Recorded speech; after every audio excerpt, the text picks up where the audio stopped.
I think it is worth noting that we have had no missile launches or provocative acts on the part of North Korea since the unanimous adoption of the UN Security Council resolution. And I want to take note of that. I want to acknowledge it. Kim Jong-un, I respect the fact that I believe he is starting to respect us. All right, a lot of promising words. Secretary of State Rex Tillerson, President Trump pointing to the tensions in North Korea that could be getting better since there haven't been any more recent missile launches, and that maybe our tough talk is doing the job. So breathe a sigh of relief. Well, not if you take a close look at this picture of Kim Jong-un, reportedly with a new type of missile that, and experts have examined this, could be powered by solid fuel, which means it could go a lot further and do a lot more damage to a lot more folks. Retired U.S. Army Lieutenant General Jerry Boykin. General, very good to have you. What are we to make of that and what they're up to? Well, I think that this is a very critical time. I think it's a huge mistake for America to think that the crisis is over. I think Kim is buying time, and I think that the fact that he is demonstrating now that he has a technology that we have basically were not aware of, which in fact would give him a much better missile capability. It can be fueled much quicker. It can be hidden and transported much easier. This is significant, but this is a critical time. And remember this as a final point.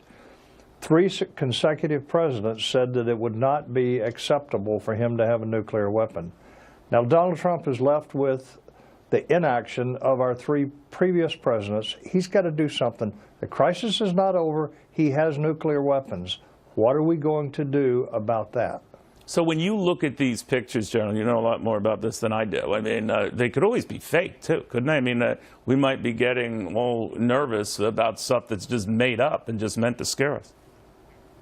Well, they could be fake, but let's remember that he's had a lot of support from not only the Chinese and the Iranians, but he's had support indirectly from the Russians as well. So the fact that he has these capabilities, I don't think should be a big surprise.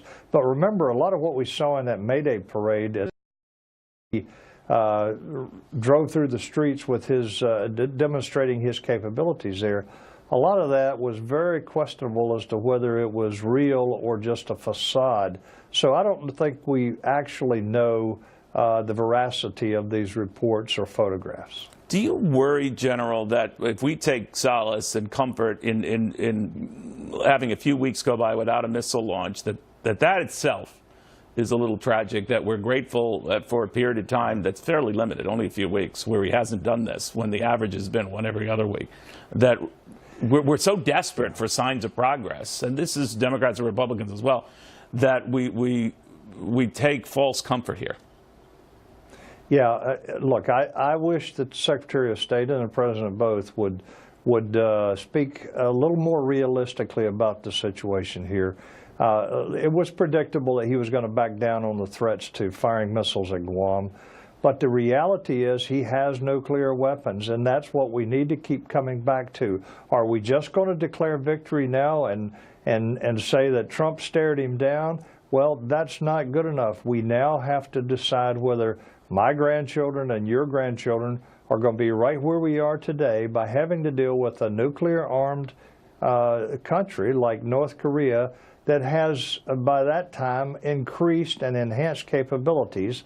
And as far as I'm concerned, President Trump's going to have to deal with this on his watch, and we're going to have to find a way to de-arm this madman that's sitting on nuclear weapons. What if they already have that technology? You know, you made a statement in the beginning about having the technology now or close to it now. What if they already have it? And like so many of these other countries, we feared getting the bomb, whether it's India or Pakistan, and they have it, and they join a club, but they're a rickety member of that club. Then what? Well, first of all, remember, even though he's crazy, certifiably crazy, he's not totally irrational. There is a streak of rationality in this guy, and he knows that if he uses a nuclear weapon on any of our allies, that he is going to lose North Korea. He's going to lose his country. He's going to lose his life. And the U.S., and he knows it, and the South Koreans have had concepts for years, for decades. they've had contingency plans for going into North Korea and stabilizing a North Korea that would be, I guess you could say, in a state of anarchy as a result of a war taking place there, or the North Koreans coming south. So he's not that stupid. But that said, you don't know who comes in next, and you don't know what the conditions will be in the future, and I think we've got to deal with it now. That's why I say I'd like to see Mr. Trump go ahead and deal with this, and I'd like to see him do it with a non-military capability if possible, and that would be through sanctions, maybe even a military blockade to isolate North Korea, but give them incentives like major economic benefits if they modify their behavior. That's what I'd like to see, and we'll just have to wait and see what Trump does. Thank you, General. Good having you. Glad to